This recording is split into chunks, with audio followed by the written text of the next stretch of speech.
Hello and नमस्कार दोस्तों, कैसे हैं आप लोग। आई होप आप लोग अच्छे होंगे। मेरा नाम है अर्पित और आज हम बात करने वाले हैं स्टेनोग्राफर के बारे में। स्टेनोग्राफर क्या होता है, अगर आपको नहीं पता है तो आज हम इस बारे में बात करेंगे। ये वैकेंसी निकली है एसएससी की तरफ से, तो ऑल ओवर इंडिया से कैंडिडेट इसके लिए अप्लाई कर सकते हैं और इसका जो सैलरी है वो भी काफ़ी अच्छा होता है। आपको सैलरी लगभग 45 से 50 के करीब सैलरी मिलता है। तो इस बारे में भी हम देखेंगे कि डिफरेंट पोस्ट के लिए थोड़ा सैलरी जो है वो डिफरेंट है और जॉब प्रोफाइल क्या है वो तो हम देखेंगे ही। साथ में हम देखेंगे कि एलिजिबिलिटी क्राइटेरिया क्या है और क्या क्या है इस जॉब से रिलेटेड जो आपको जानना चाहिए। तो इन सब बारे में आज हम बात करेंगे। बहुत ही इंपॉर्टेंट है वीडियो। जो लोग भी अगर अप्लाई करना चाहते हैं गवर्नमेंट जॉब के लिए तो वो इसको अप्लाई कर सकते हैं, ठीक है।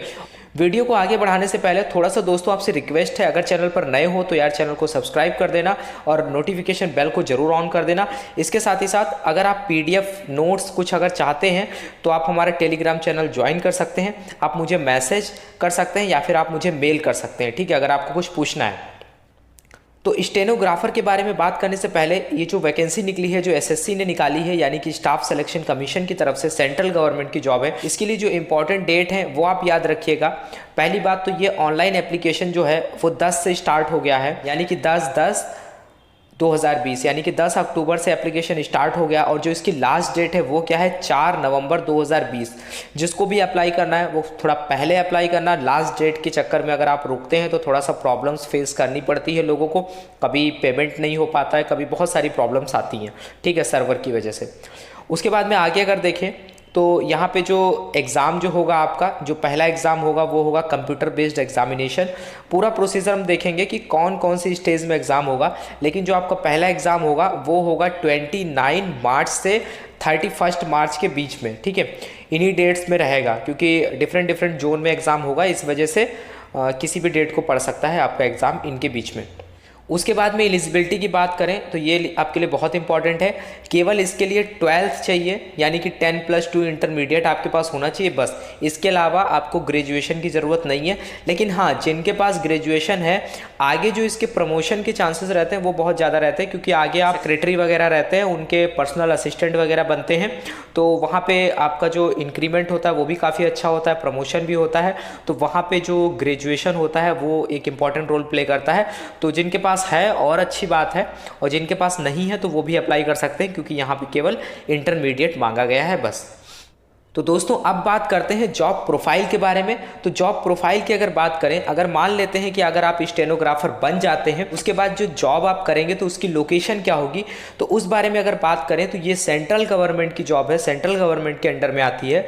तो जो सेंट्रल गवर्नमेंट की मिनिस्ट्रीज़ हैं, यानी कि मंत्रालय हो गए और डिपार्टमेंट्स हो गए, विभाग हो गए, और सेंट्रल गवर्नमेंट के जो ऑर्गेनाइजेशन हो गए, इसके साथ ही साथ जो अटैच्ड एंड सबऑर्डिनेट ऑफिसेस हैं जो कि वेरियस स्टेट या फिर यूनियन टेरिटरी में सिचुएटेड हैं, वहां पर भी आपकी पोस्टिंग हो सकती है। ज़्यादातर जो इनके डिपार्टमेंट है सेंट्रल गवर्नमेंट के या फिर मिनिस्ट्रीज हैं वो दिल्ली में है, तो ज़्यादातर जो पोस्टिंग है वो दिल्ली में होती है, ठीक है। उसके बाद में अगर स्टेनोग्राफर का वर्क बात करें, वर्क क्या होता है, यानी कि जॉब प्रोफाइल क्या होती है, वर्क प्रोफाइल क्या होती है, तो इनका जो बेसिक रिस्पॉन्सिबिलिटी जो इनकी बनती है स्टेनोग्राफर की वो ये होती है कि अगर कोई कॉन्फ्रेंस हो रही है तो उस कॉन्फ्रेंस में अगर कोई कुछ बोलता है, कोई कुछ स्पीच देता है, तो उसको ये क्या करते हैं, शॉर्ट हैंड में लिखते हैं। शॉर्ट हैंड जिनको आती है वो जानते होंगे। शॉर्ट हैंड में आप लिखते हैं तो आप स्पीड में चीज़ों को लिख पाते हैं। फिर उसी शॉर्ट हैंड को क्या करना होता है, कंप्यूटर पे आपको टाइप करना होता है, तो ये ट्रांसलेट भी करना होता है। तो ये बेसिक आपको आना चाहिए। जिन लोगों को ये चीज़ आती है वो अप्लाई कर सकते हैं, ठीक है। तो स्टेनोग्राफर का काम क्या हो जाएगा मेनली, अगर आप कोर्ट वगैरह में देखते हैं, अगर आप कोर्ट में देखेंगे कि जैसे ये कैंडिडेट है, ये स्टेनोग्राफर है, यहाँ पे देख रहे हैं कन्वर्सेशन हो रहा है, एक दूसरे से बात कर रहे हैं वो, तो ये यहाँ पे क्या करते हैं, इनका काम होता है कि उसको क्या करना, एक तरीके से ब्रीफ करना, चीज़ें जो बोली जा रही है उनको जल्दी से लिखना, क्योंकि लोग स्पीड में बात करते हैं। तो यहाँ पे शॉर्ट हैंड जो होती है वो हेल्प करती है किसको, किसी भी कॉन्फ्रेंस को ब्रीफ करने में, चीज़ें अच्छे से लिखी जा सके और कम समय में लिखी जा सके, ठीक है। उसके बाद में आगे अगर हम बात करें, ये जो वैकेंसी निकली है, ये जो पोस्ट निकली हुई है, यहाँ पर 2 टाइप की पोस्ट है, ठीक है। जो आपने देखा होगा 2 टाइप की पोस्ट है। एक तो है स्टेनोग्राफर ग्रेड सी, एक है स्टेनोग्राफर ग्रेड डी, ठीक है। जो ग्रेड सी है वो ग्रुप बी की पोस्ट है, लेकिन नॉन गैजेटेड है। और जो स्टेनोग्राफर ग्रेड डी की पोस्ट है वो ग्रुप सी की पोस्ट है। तो ग्रुप ए जो होता है उसमें ISPCS आते हैं, ग्रुप बी में आप देखते हैं स्टेट की सर्विसेज जो होती हैं उसमें जो बड़े बड़े ऑफिसर्स होते हैं वो आते हैं, लेकिन वो गैजेटेड ऑफिसर होते हैं। उससे जस्ट नीचे आता है ग्रुप बी में कौन सा आता है, वो आता है नॉन गैजेटेड ऑफिसर। तो ये ग्रेड सी की जॉब है, लेकिन जो कि अगर हम बात करें इसकी तो ये नॉन गैजेटेड है और काफ़ी अच्छी पोस्ट है। उससे थोड़ा सा नीचे जो लेवल आता है वो आता है स्टेनोग्राफर ग्रेड डी का, ये ग्रुप सी की जॉब है, ठीक है। दोनों की सैलरी में आपको बहुत बड़ा डिफरेंस देखने को मिलेगा। यहाँ पर जो स्टेनोग्राफर ग्रेड सी है उसकी सैलरी काफ़ी ज़्यादा होती है। 2 टाइप्स की सैलरी होती हैं, वो भी हम आगे देखेंगे। और जैसा कि मैं आपको बता चुका हूँ, जॉब लोकेशन है जो वेरियस मिनिस्ट्रीज, डिपार्टमेंट और ऑर्गेनाइजेशंस में होती है। तो यहाँ पे 2 टाइप की पोस्ट हैं, एक है स्टेनोग्राफर ग्रेड सी, एक है stenographer grade D. Age limit की अगर हम यहाँ पे बात करें तो स्टेनोग्राफर जो ग्रेड सी है उसके लिए जो एज लिमिट है वो है 18 से 30 साल। जो आपकी एज कैलकुलेट होगी वो 1/8/2020 को कैलकुलेट होगी, ठीक है। उसके बाद में अगर हम बात करें स्टेनोग्राफर ग्रेड डी की, उसकी जो एज लिमिट है वो है 18 से 27 साल। तो एज लिमिट है, इसको आप याद रखिएगा, ध्यान रखिएगा। और ये जो एज लिमिट है ये अनरिजर्व कैटेगरी के लिए है, जनरल कैटेगरी के लिए है। बाकी जो लोग भी रिजर्वेशन के लिए एप्लीकेबल हैं उनको रिजर्वेशन मिल जाएगा। उसके बाद में अगर फ़ीस की बात करें तो इसके लिए जो अनरिजर्व कैटेगरी है उसके लिए 100 रुपीज़ फ़ीस रखी गई है। इसके अलावा जो भी फीमेल कैंडिडेट हैं या फिर जो शेड्यूल कास्ट हैं यानी SC ST शेड्यूल ट्राइब्स हैं या फिर पर्सनल विद डिसेबिलिटी है या फिर एक्स सर्विस मैन है, उनके लिए फ़ीस के लिए छूट रखी गई है, वो एग्जेम्प्टेड हैं, उनको कोई भी फ़ीस पे नहीं करनी है, ठीक है। उसके बाद में अगर हम मेन जो बात करें सिलेक्शन प्रोसेस की, आखिर आपका सिलेक्शन कैसे होगा, कोई इंटरव्यू है कैसे है, तो मैं आपको बता दूं यहाँ पे कोई भी इंटरव्यू नहीं रखा गया है, ठीक है। आपके केवल 2 एग्ज़ाम होंगे, 2 स्टेज में एग्ज़ाम होंगे एक तरीके से। पहला जो आपका एग्ज़ाम होगा वो होगा कंप्यूटर बेस्ड एग्जामिनेशन, यानी कि आपको कंप्यूटर बेस्ड एग्जामिनेशन का मतलब यहाँ पे ये है कि ऑब्जेक्टिव टाइप क्वेश्चंस आएंगे, मल्टीपल चॉइस क्वेश्चन होंगे, पेपर जो है वो ऑनलाइन होगा, आपको वहाँ पे क्या करना होगा, बस टिक करना होगा। तो इस टाइप का पेपर होगा, यानी कि कंप्यूटर बेस्ड एग्जामिनेशन होगा। इसके साथ ही साथ अगर निगेटिव मार्किंग की बात करें तो अगर आप किसी क्वेश्चन को गलत करते हैं, रॉन्ग आंसर पे आपका 1.25 मार्क्स जो है वो कट हो जाएगा, ठीक है।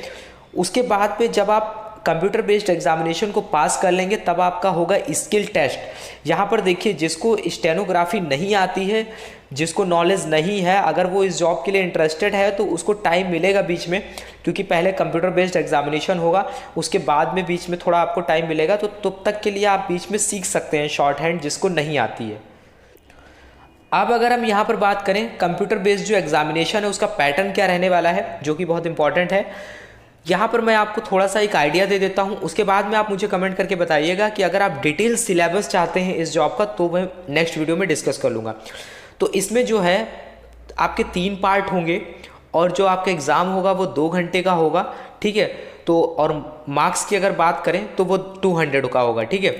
मार्क्स जो है यहाँ पर वो 200 है और जो टाइम मिलेगा आपको इसके लिए 2 घंटे मिलेंगे। तो अगर हम पार्ट 1 की बात करें, इसमें आपसे जनरल इंटेलिजेंस और रीजनिंग के बारे में पूछा जाएगा। जो नंबर ऑफ क्वेश्चंस हैं वो 50 होंगे और जो मैक्सिमम मार्क्स हैं वो कितने होंगे, 50 होंगे, ठीक है। उसके बाद में अगर हम बात करें पार्ट नंबर 2 की, तो वहाँ पे जो है आपका सब्जेक्ट जो होगा वो जनरल अवेयरनेस होगा और नंबर ऑफ क्वेश्चंस जो है वो 50 होंगे और जो इसके लिए मैक्सिमम मार्क्स होंगे वो 50 रहेंगे, ठीक है। उसके बाद में दोस्तों अगर बात करें पार्ट नंबर 3 की, तो वहाँ पर आपसे पूछा जाएगा इंग्लिश लैंग्वेज एंड कॉम्प्रीहेंसन, जो कि नंबर ऑफ क्वेश्चंस की अगर बात करें तो वो 100 होंगे और मैक्सिमम मार्क्स जो है वो 100 होंगे। तो इस पेपर में आप देख पा रहे हैं मैथमेटिक्स नहीं पूछी जा रही है, एक भी मैथ का क्वेश्चन आपसे नहीं पूछा जाएगा, लेकिन यहाँ पे इंग्लिश को ज़्यादा वेटेज दिया गया है, यानी कि 100 मार्क्स की आपसे इंग्लिश पूछी जाएगी, ठीक है। 100 मार्क्स की जो आपसे इंग्लिश पूछी जा रही है यहाँ पे, उसके लिए आपको ज़्यादा मेहनत करनी पड़ेगी। तो दोस्तों अगर आप चाहते हैं मुझे कमेंट करके बताइएगा कि तो जनरल इंटेलिजेंस, रीजनिंग और जनरल अवेयरनेस से रिलेटेड आपको जो भी कंटेंट चाहिए वो मैं आपको प्रोवाइड करा दूंगा, ठीक है। उसके बाद में आगे देखते हैं, जब आप उस एग्ज़ाम को पास कर लेंगे तब आप सेलेक्ट हो जाते हैं किसके लिए, स्किल टेस्ट के लिए, यानी कि स्टेज नंबर 2 के लिए। तो वहाँ पे जो आपका स्किल टेस्ट होगा उसको थोड़ा सा समझिए यहाँ पे, जिसमें क्या होगा, जो 10 मिनट का डिक्टेशन होगा उसको आपको क्या करना होगा, 100 वर्ड पर मिनट के हिसाब से लिखना होगा, ठीक है। यानी कहने का मतलब है कि अगर कोई ऑडियो क्लिप है, अगर वो बज रहा है तो उसको क्या करना होगा, उसको आपको राइट डाउन करना होगा शॉर्ट हैंड में, यानी कि 100 वर्ड पर मिनट के हिसाब से आपकी स्पीड होनी चाहिए स्टेनोग्राफर ग्रेड सी के लिए, और जो स्टेनोग्राफर ग्रेड डी है उसके लिए 80 वर्ड पर मिनट होना चाहिए, ठीक है। तो दोनों में थोड़ा डिफरेंस है 20 वर्ड का। तो यहाँ पे आपको एक डिक्टेशन होगा, जो ऑडियो क्लिप होगी उसको आपको सुनना होगा और उसको आपको राइट करना होगा, ठीक है। उसको आपको राइट करना होगा, वो स्पीड जो है आपकी 100 वर्ड पर मिनट और 80 वर्ड पर मिनट होना चाहिए। उसके बाद में आपको क्या करना होगा, जो आपने राइट किया है उसी को आपको क्या करना होगा, उसको आपको टाइप करना होगा। अब आपको टाइप कैसे करना है, स्टेनोग्राफर ग्रेड डी है, अगर आप इंग्लिश में टाइप करते हैं तो आपके लिए क्या होगा, जो टाइम आपको मिलेगा वो कितना मिलेगा, 50 मिनट, ठीक है। उसके बाद में आगे अगर बात करें स्टेनोग्राफर ग्रेड डी अगर आप हिंदी में लिखते हैं तो वहाँ पर आपको जो टाइम मिल रहा है वो 65 मिनट मिल रहे हैं, ठीक है। उसके बाद में स्टेनोग्राफर ग्रेड सी की अगर बात करें, उसके लिए अगर आप इंग्लिश में लिख रहे हैं तो वहाँ पर आपको 40 मिनट मिलेंगे। उसके बाद में स्टेनोग्राफर ग्रेड सी की अगर बात करें तो वहाँ पर आपको जो है 55 मिनट मिलेंगे अगर आप हिंदी में लिखते हैं तो, ठीक है। तो ये था आपका टाइपिंग वाला टेस्ट। पहले आप डिक्टेशन को लिखेंगे शॉर्ट हैंड में, उसके बाद में आप उसी को क्या करेंगे, उसी को आप कंप्यूटर पे टाइप करेंगे, ठीक है। तो ये है दोनों में डिफरेंस, ठीक है। तो ये था, और दोनों ही में सैलरी का क्या डिफरेंस है वो हम चलिए आगे देखते हैं। इसके साथ ही साथ जो टाइम ड्यूरेशन है, अगर कोई रिजर्वेशन के लिए एप्लीकेबल है तो उसे यहाँ पर रिजर्वेशन मिल जाएगा, अगर वो फिजिकल हैंडीकैप वगैरह है तो। सैलरी की अगर बात करें तो स्टेनोग्राफर ग्रेड सी की अगर सैलरी की बात करें तो यहाँ पर 4200 और 4600 ग्रेड पे पर आपको सैलरी मिलेगी। यानी कि डिफरेंट मिनिस्ट्रीज़ हैं, या फिर अगर आप अच्छे से एग्ज़ाम निकालते हैं, अगर आपका जो रैंक है वो काफ़ी अच्छा आता है, अच्छे मार्क्स से क्वालिफाई करते हैं तो उसके अकॉर्डिंग आपको 4200 ग्रेड पे और 4600 ग्रेड पे रखा जाएगा, ठीक है। तो ये डिफरेंस हो गया।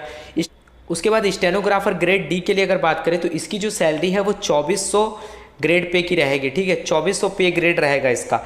अब हम देखेंगे कि एक्चुअल सैलरी क्या रहेगी। ये तो ग्रेड पे हो गया, अगर तो ये तो आपने जान लिया ग्रेड पे के बारे में। अब एक्चुअल सैलरी क्या रहेगी उसके बारे में बात करते हैं। तो देखिए, सैलरी को समझने के लिए आपको थोड़ा सा गवर्नमेंट के सिस्टम को समझना पड़ेगा। जिसको नहीं पता है वो थोड़ा सा इसको देखिए। ये गवर्नमेंट का 7th पे कमीशन है, यानी कि 7th पे कमीशन जो निकला था उसका ये पे मैट्रिक्स है। तो पे मैट्रिक्स में आप देख पा रहे हैं, ये जो ऊपर वाला एक कॉलम है, इतना समझ लीजिए, ये होता है क्या, पे बैंड होता है, ठीक है। ये होता है ग्रेड पे, और तीसरा जो होता है आपका वो होता है लेवल, ठीक है। तो यहाँ पर आप देख पा रहे हैं 3 कॉलम दिए गए हैं। आपको जो मेन समझना है, आप ज़्यादा मत डिटेल में जाइए। जैसे कि स्टेनोग्राफर जो है उसका जो एक जो है 4200 ग्रेड पे है, एक जो है 4600 ग्रेड पे है, और जो स्टेनोग्राफर ग्रुप डी है वो 2400 ग्रेड पे है। देखिए, अगर आप स्टेनोग्राफर का एग्ज़ाम क्वालिफाई करते हैं, अगर आप ग्रेड डी का एग्ज़ाम क्वालिफाई करते हैं तो वहाँ पर जो आपकी सैलरी है वो 2400 ग्रेड पे है। अगर आप स्टेनोग्राफर ग्रेड सी क्वालिफाई करते हैं तो वहाँ पे 2 टाइप की सैलरी है, एक है 4200 ग्रेड पे, एक है 4600 ग्रेड पे, ठीक है।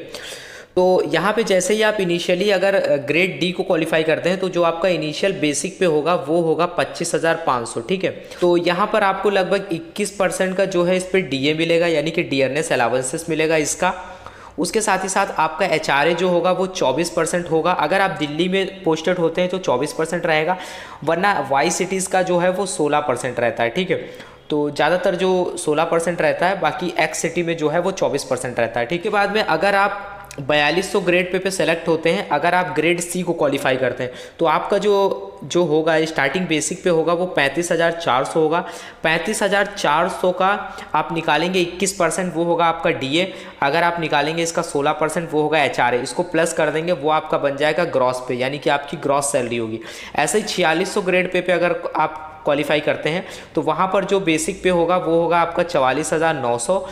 इसके साथ ही साथ अगर आप ग्रेड सी का 4600 ग्रेड पे अगर क्वालिफाई करते हैं आप तो वहाँ पर जो आपका बेसिक पे होगा वो होगा 44,900 रुपये। तो 44,900 रुपये का आप निकालेंगे डीए, यानी 21% इसका निकालेंगे, और इसका आप 16% कैलकुलेट करेंगे, फिर आप उसको ऐड कर देंगे, वो आपका बन जाएगा ग्रॉस सैलरी। अब थोड़ा सा हम एक सैलरी को कैलकुलेट करके आपको दिखाते हैं। जैसे कि मान लिया अगर आप क्वालिफाई करते हैं स्टेनोग्राफर ग्रेड सी के लिए, ठीक है, ग्रेड सी के लिए आप क्वालिफाई अगर करते हैं, अगर आप 4200 या 4600 ग्रेड पे लगते हैं, 4600 ग्रेड पे थोड़ा अपर लेवल की पोस्ट है, अगर आप अच्छे डिपार्टमेंट में सेलेक्ट होते हैं, अच्छे एग्ज़ाम से, अच्छे मार्क्स से अगर एग्ज़ाम को क्वालिफाई करते हैं तो अगर हम एग्जाम्पल लें 4200 ग्रेड पे का, तो उसका जो बेसिक पे था वो था 35,400 रुपये। ग्रॉस सैलरी जो बनेगी आपका बेसिक पे 35,400 रुपये प्लस उसका डीए जो है 21% बनेगा। इसके साथ ही साथ अगर हम बात करें एचआरए की, तो एचआरए जो है वो 16% रहता है बेसिक पे का। इनका सबका निकाल के अगर हम इसको कैलकुलेट कर दें, आपस में जोड़ देते, तो हमारा बन जाता है 48,498 रुपये। देखिए मैंने यहाँ पे जो ग्रेड पे एचआरए को जो कैलकुलेट किया है वो 16% किया है। अगर यहाँ पे एचआरए आप अगर दिल्ली में पोस्टेड होते हैं तो 24% हो जाएगा, तब आपकी सैलरी जो है ये 53-54 के आसपास पहुंचेगी जाके, ठीक है। ये आपकी ग्रॉस सैलरी हो गई। अगर आप 4600 ग्रेड पे सेलेक्ट होते हैं तो आपकी सैलरी लगभग 70 के अबव रहेगी ग्रॉस सैलरी।